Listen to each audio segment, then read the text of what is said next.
Quiero hacer que sea un poco más interactivo el tiempo en la palabra. Vamos a estar mirando el capítulo 1 de Lucas. Y si tienes Biblia, sácalo porque me interesa saber tu opinión. Gracias. Este tiempo de Navidad es un tiempo cuando estamos pensando en qué le vamos a regalar a fulanito, a menganito, qué regalos vamos a recibir. En las iglesias solemos enfatizar el regalo que nos hace Dios, dándonos a su Hijo Jesús. Pero la pregunta que yo tengo es, ¿qué regalo tienes tú para darle al Señor? ¿Qué le podemos regalar nosotros al Señor? Y quiero que mires el capítulo 1, porque en este capítulo 1 de Lucas se contrasta dos cosas. ¿Qué se contrasta en este capítulo? Te pregunto. Capítulo 1. ¿De qué trata el capítulo 1? No hay respuestas equivocadas. Si tú te lanzas a dar una respuesta, pues no te voy a cortar el cuello porque dices, pues no, simplemente queremos mirar lo que es el contraste que hay. Porque de ahí entonces vamos a sacar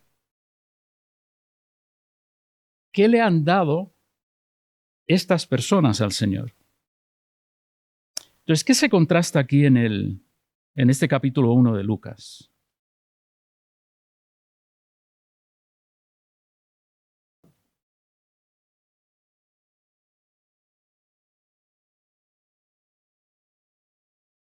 Y mientras estás mirándolo, me resulta interesante y simplemente a nivel informativo, ¿por qué celebramos la Navidad el día 25 de diciembre? Hay varias teorías que lo ligan a cultos paganos, etcétera, etcétera. En realidad es Irineo, uno de los padres de la Iglesia en el año 100 y pico, que hace una especie de cálculo. Y él calcula, por lo que estudia en la palabra, y lo leo, se remonta al padre Irineo, quien relacionó la concepción de Jesús en María, que aquí leemos, con la semana de la Pasión, comenzando el Domingo de Ramos. Utilizando el 25 de marzo como fecha de la semana de Pasión, Irineo calculó 9 meses después, hasta el 25 de diciembre, como fecha de nacimiento. Ahora, quien promulgó esto y lo promulgó fuerte fue un historiador y un apologeta, Sextus Julius Africanus, en el año 300. Y de ahí es donde sale que nosotros celebramos el día 25, porque se pensó o se piensa que la concepción, es decir, el anuncio, fue por ahí por marzo,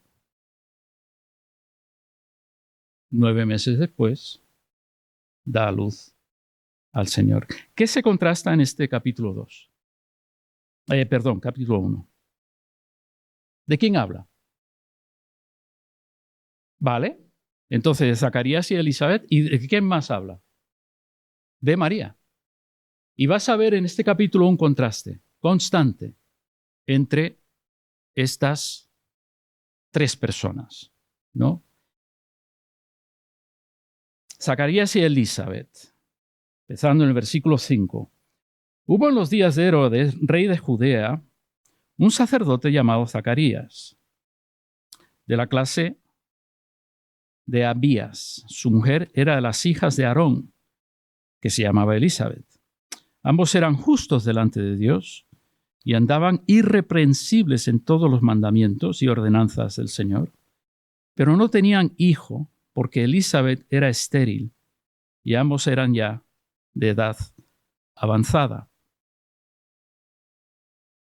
Aconteció que ejerciendo Zacarías el sacerdocio delante de Dios, según el orden de su clase, conforme a la costumbre del sacerdocio, le tocó en suerte ofrecer el incienso, entrando en el santuario del Señor. Y toda la multitud del pueblo estaba fuera orando a la hora del incienso. Sabéis luego lo que pasó. Aparece el ángel, él queda mudo, y en el versículo 18 dijo Zacarías al ángel: ¿en qué conoceré esto? Bueno, el 17. Irá delante de él con el espíritu y el poder de Elías para hacer volver los corazones de los padres a los hijos y de los rebeldes a la prudencia de los justos, para preparar al Señor un pueblo bien dispuesto, hablando de Juan Bautista. Dijo Zacarías al ángel: ¿en qué conoceré esto? Porque yo soy viejo y mi mujer es de edad avanzada. Y la respuesta del ángel: yo soy Gabriel, que está delante de Dios, y he sido enviado a hablarte y darte estas buenas nuevas. Y ahora quedarás mudo y no podrás hablar hasta el día en que esto se haga, por cuanto no creíste mis palabras, las cuales se cumplirán en su tiempo.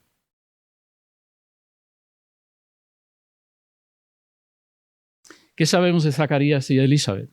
De lo que hemos leído aquí. ¿Cómo? Son mayores, estéril, eran fieles. ¿Qué más? Justos, sacerdote. Eso es. Irreprensibles, dice. ¿Qué más sabemos de ellos? ¿Cómo? Eran de familias de bien, ¿no? ¿Vale? No tienen hijos. Y quiero parar ahí un momento. No tienen hijos. Porque la evidencia de la bendición de Dios para una pareja en estos tiempos, ¿qué es? Ser padres. Esa es la evidencia. Es decir, irreprensibles, justos, pero algo falla. Es un poco el mismo tema con el tema del ciego, ¿verdad? ¿Quién pecó? ¿Él o su familia? Es el mismo concepto. Y es, si te va mal, algo falla en tu relación con el Señor. Ahora, yo pregunto, ¿os suena eso hoy día? ¿A que sí? ¿Por qué? Ah, te lo han dicho. Si hay iglesias que promueven que como tú no estés recibiendo bendición, algo mal, algo falla. Es el mismo concepto aquí. Irreprensibles, justos, pero algo falla. ¿Y cómo sabemos eso? Porque en el versículo 25 dice: así ha hecho, y está hablando, creo que Elizabeth aquí, o quizás Zacarías, no me acuerdo. Así ha hecho conmigo el Señor en los días en que se dignó quitar mi afrenta entre los hombres. Vergüenza. Se dignó quitar mi vergüenza. ¿Cuál era la vergüenza? El que no podemos tener hijos. Y por lo tanto, algo anda mal en tu vida. Sí, tú dices ser irreprensible, sí, lo vemos, pero estarás escondiendo algo. Porque algo anda mal. Y quizás, y esa es la primera aplicación, tú tengas una idea similar. Que la bendición material es prueba de que estás bien con Dios. Pero yo te pregunto, ¿qué tal si en este año, por ejemplo, no has tenido trabajo? ¿O ha sido muy difícil encontrar ese trabajo? ¿Es porque estás mal con el Señor? ¿No has visto las bendiciones físicas? Has estado pidiendo al Señor, pero no las has visto. ¿Es que estás mal con él? ¿O no hay holgura económica? ¿No has podido comprar los regalos de la lista de reyes de los niños? ¿Es que estás mal con él? Yo me acuerdo unas navidades, mi familia no éramos pobres, pero tampoco éramos ricos. Me acuerdo que mi madre hacía la mahonesa porque no teníamos dinero para comprar mahonesa, era muy caro. Y ella lo hacía, estaba buenísimo. Pero yo no me di cuenta hasta luego el por qué lo hacía. No era porque estaba buenísimo, es que no teníamos el dinero para comprarlo. Nunca en mi familia hubo un concepto de que somos pobres. Nunca. Nunca sentí que éramos pobres. Sí que es verdad que yo hacía una lista enorme en Navidad y quizás tocaba 2. 1, seguro. 2, si había suerte. Pero nunca hubo ese concepto de que es porque somos pobres. Ahora, yo te pregunto,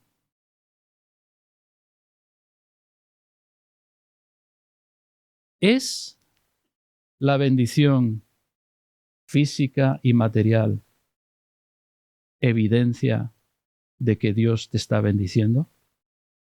Sí, sí, sí, sí. No es la única, pero sí es evidencia, claro, es evidencia. O sea, que no vamos por ahí, mira, soy del Señor, ¿por qué? Porque soy más pobre que... No, no, es verdad, pero ¿es la única? No es la única. No es la única. Y ese es el problema aquí. El problema aquí es que si tienes hijos, Dios te está bendiciendo. Si no tienes hijos, es que hay algo ahí. No sé si os he comentado, mi madre murió de cáncer y la última semana de su vida vino una amiga. ¿Os he comentado esto? No. Vino una amiga al hospital, mi madre era una creyente de pe a pa, a decirle que ella tenía cáncer porque había un pecado en su vida, que tenía que escudriñar para ver cuál era el pecado, porque ella tenía cáncer porque había un pecado. Y claro, yo no solía llamar mucho a mi madre. Las hijas llaman a la madre, los hijos no lo hacemos, en fin. Pero el Señor me puso a llamarla y entonces ya, mamá, ¿cómo estás? Dice, he perdido el gozo de mi salvación. Para que mi madre dijese eso, Dios mío, ¿qué te ha pasado? Y me comentó. Y dice, llevo 2 días mirando y mirando y yo no veo, claro, soy pecadora, pero yo no veo donde yo estoy actuando por, ¿me entendéis? No lo veo. ¿Y por qué me castiga el Señor? Entonces, es la única vez que yo me he puesto de pastor con mi madre. Y estuvimos hablando de lo que era la seguridad de salvación, estuvimos hablando de lo que es el papel del sufrimiento en el creyente. Y estuvimos hablando de que no hay nadie que nos pueda quitar de la mano del Señor. No hay nadie. Tú puedes rechazarlo, pero no hay nadie que te pueda quitar de su mano. Al día siguiente llamé. ¿Cómo estás? Dice, mira, he tenido una experiencia con el Señor y tengo el gozo. Y murió 12 horas después. O sea, yo creo que el Señor estaba esperando, porque ella decía, es que yo tengo miedo de ver a Jesús. ¿Para que mi madre diga eso? Fijaros lo fuerte que pueden ser estos pensamientos si la bendición es la única evidencia de que tú estás a bien con el Señor. Ahora, es cierto, las bendiciones materiales sí son una parte a la hora de evaluar si voy bien o si no, pero las dificultades también. Las dificultades son, ¿qué decía Jesús de Lázaro cuando había muerto? ¿Que qué iba a a ocurrir? ¿Por qué la muerte de Lázaro? Era un marco para resaltar la gloria de Dios. O sea, las dificultades son un marco para resaltar el Dios viviente. ¿Qué decía Pablo en cuanto a su aguijón? ¿Qué decía en 2 Corintios? ¿Qué papel jugaba ese aguijón? ¿Cómo? Decía, ¿cuántas veces le había pedido al Señor que se lo quitase? 3 veces. Un aguijón en la carne para que yo no me enalteciese. No sabemos si era, algunos creen que era cuestión de sus ojos, que no estaba perdiendo la vista. 3 veces le pedí al Señor que me sanase. 3 veces le pedí al Señor que me quitase el aguijón. 3 veces. ¿Y qué pasó? ¿Qué le dijo el Señor? Bástate. Es decir, la dificultad es un marco para resaltar la gloria del Señor. La dificultad también es un cordón umbilical a través de la cual llega la gracia de Dios. Entonces, las bendiciones no son lo único. Pero ¿ve la gente la gloria del Señor en nuestras vidas? Cuando la esponja que somos es apretado, ¿sale agua clara o sale agua turbia? No sabemos lo que hay en la esponja hasta que se aprieta. Las dificultades también son ese cordón umbilical por donde recibimos regalos del Señor, que son su gracia, su paciencia. Forman parte. Este año estamos mirando lo que es ser discípulo. Las dificultades forman parte de tu andar como discípulo de Cristo. Y dificultades vamos a mirar ahora a continuación, porque agárrate que vienen curvas. Zacarías y Elizabeth brillaron, intachables, piadosos delante de Dios.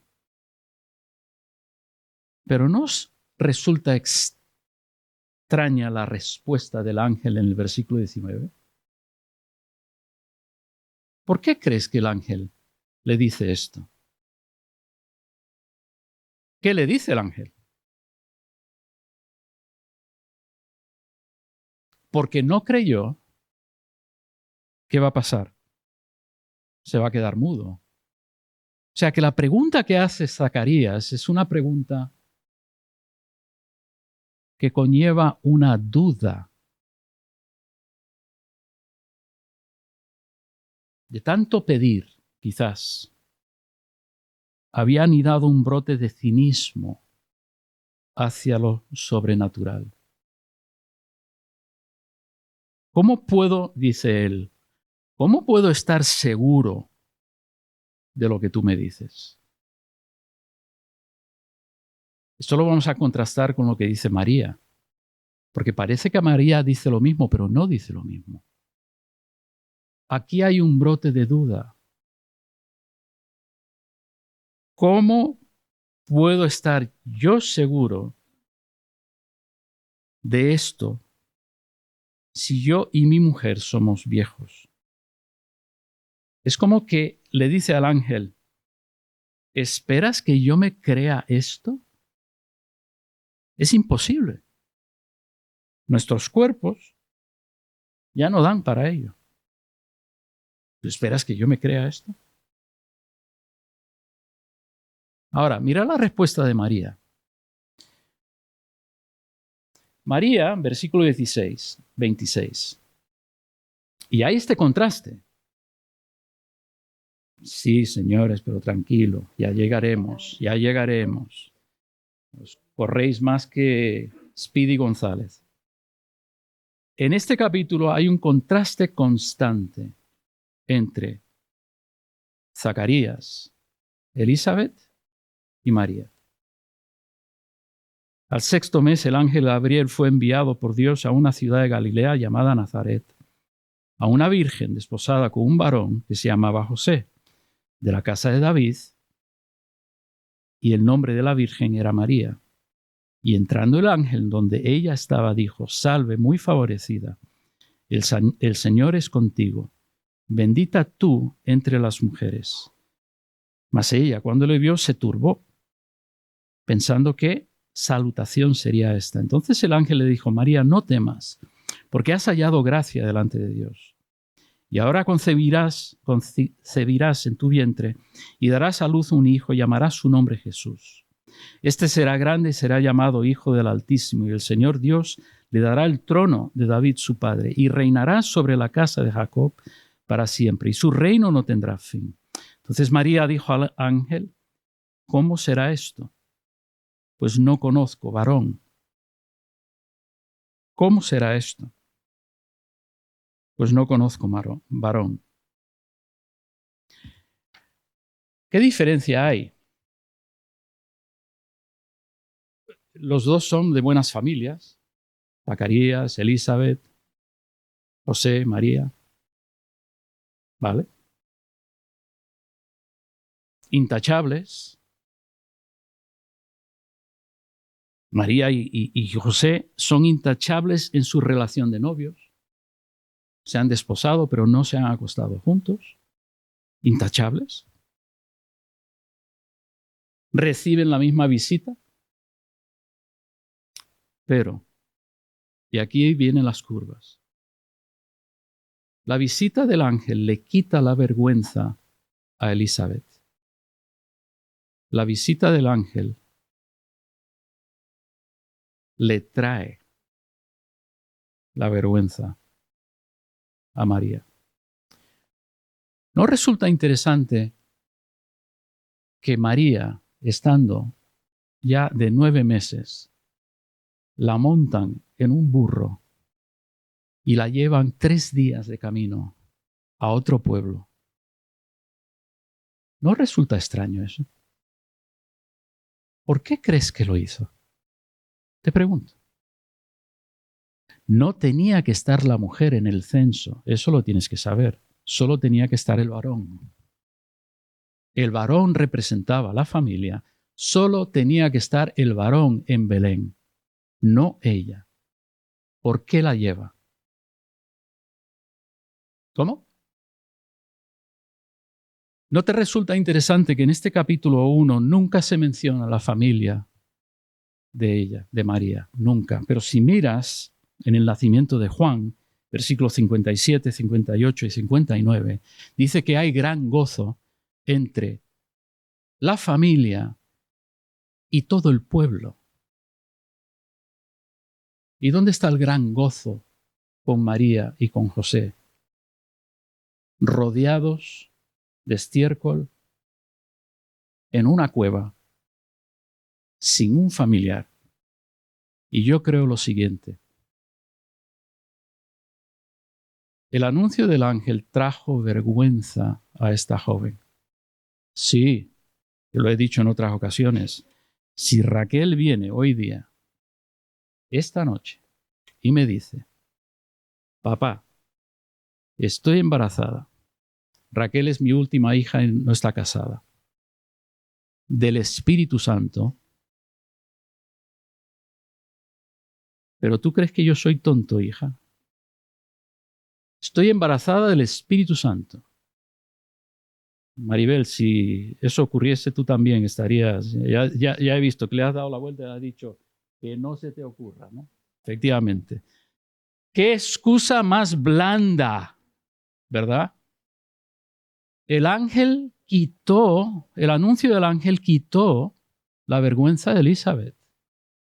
El anuncio del ángel le trajo muchísima vergüenza a esta joven. Tanto así que se va para tener el hijo en otro sitio, lejos de su familia.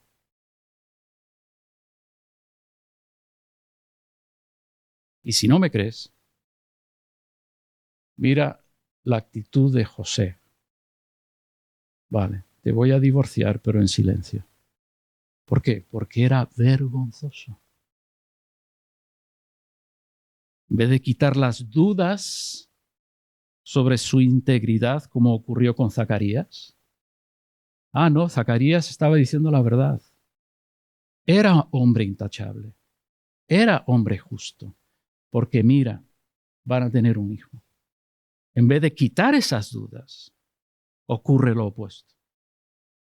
Y esta familia sola se va. En vez de bendecir, esta palabra del ángel parece más un problema, una pesadilla. Un marido que quiere abandonar a su desposada y, como he dicho, ninguna mención de la familia o de los amigos. Otra aplicación. Siempre estamos buscando saber la voluntad de Dios. ¿Qué pasa cuando se nos revela, pero parece más una pesadilla que un cuento de hadas? Para algunos de vosotros que estáis aquí, esta va a ser vuestras primeras Navidades fuera de vuestros seres queridos, lejos de vuestra tierra. La mudanza no ha sido fácil, ha sido dura. Y en vez de vivir un cuento de hadas, estás viviendo un camino de espinos. ¿Qué hacemos cuando la voluntad de Dios nos adentra en una etapa de dificultad? Pues de Zacarías y de Elizabeth aprendemos que hemos de seguir siendo intachables y justos. No sé, Señor, por qué todo lo que yo pensé que iba a ocurrir aquí en España no está ocurriendo. Pero yo seguiré siendo intachable y justo.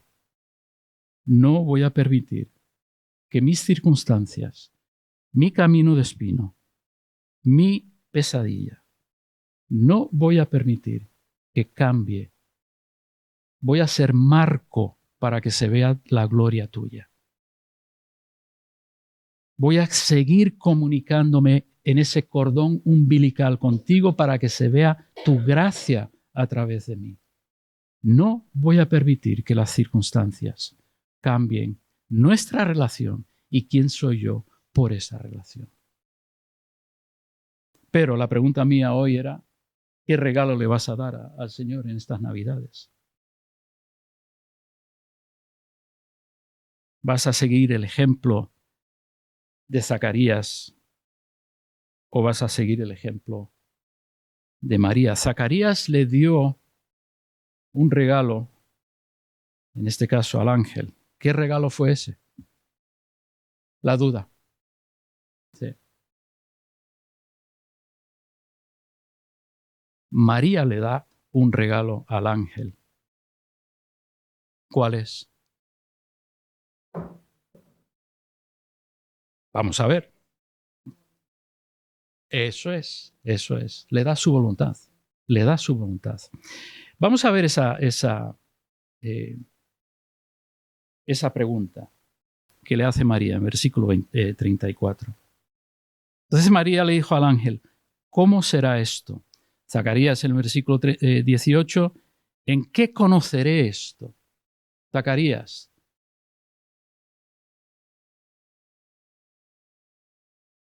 ¿cómo es posible?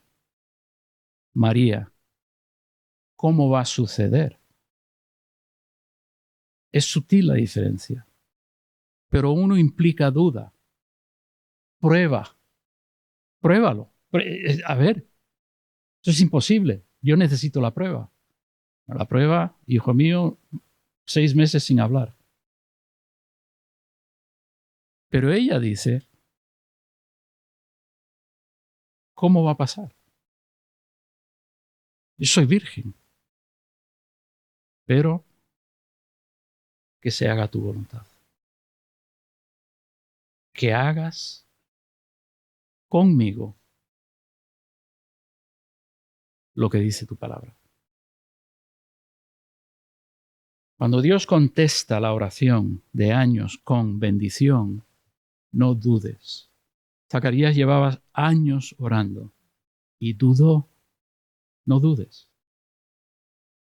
Cuando la bendición de Dios crea más problemas, no resistas. Yo no sé lo que pensó esta joven, pero me pongo en sus zapatos. Esto no van a ser meses fáciles, ¿eh? Y yo conozco a mi padre y mi madre, yo conozco a mi familia. Y luego cuando el marido dice, sí, el Espíritu Santo, bien, pues propuso en su corazón divorciarla, pero en silencio. Y vuelvo a la pregunta, ¿qué regalo le podrías dar? Pues de Zacarías y de Elizabeth, ser esa persona intachable. Justo, tus formas. De María, ser un esclavo. Hemos estado hablando mucho en estos meses de sometimiento. Ser una persona sometida a su voluntad. O le regalas duda o le regalas sujeción. De ti depende. Decía María, yo soy esclava del Señor. Que Dios haga conmigo como tú me has dicho. Yo soy sierva del Señor. Hágase conmigo conforme a tu palabra. Y yo creo, para terminar y concluir con algunas canciones que vosotros habéis traído, porque el domingo pasado dije que en este culto, hoy vamos a cantar algunos villancicos que a ti te gusta, de tu patria. Si no la conocemos, la aprendemos, y si no la aprendemos, pues para el año que viene la vamos a preparar. Pero yo creo que el regalo ideal para el Señor en estas Navidades sería, en vez de duda, voluntad de vivir su plan. Si tú estás aquí y dudas de la bendición de Dios, porque no estás viendo lo que pensaste que ibas a ver,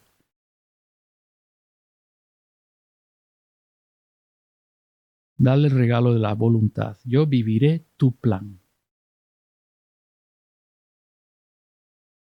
Yo cuando recién llegué a España, me acuerdo todavía que estaba en la parada de autobús cerca del Alcampo. Y yo decía, estaba soltero. Y ya soltero de oro, porque ya tenía edad. Digo, Señor, yo nunca voy a encontrar mujer. Igual hay una en uno de estos autobuses, pero es imposible que yo encuentre. Y para ti, bueno, eso no puede ser un problema. Para mí era un problema. Y le dije, Señor, lo que tú quisieras, lo que tú quieras. Yo me someto a tu plan. No han salido las cosas. Me había comprometido con una chica en Estados Unidos y nada más llegar aquí rompió el compromiso. No ha salido mi plan. Yo me someto a tu plan. Ese es un regalo que le puedes dar al Señor hoy. En vez de la duda, las cosas no están saliendo como crees. Y dudas de su bondad y su gracia. Asume otra actitud. Yo me someto. Me someto. Quiero ser Marco. Quiero estar arraigado a ti por ese cordón umbilical de gracia. En vez de cinismo, sometimiento a su persona.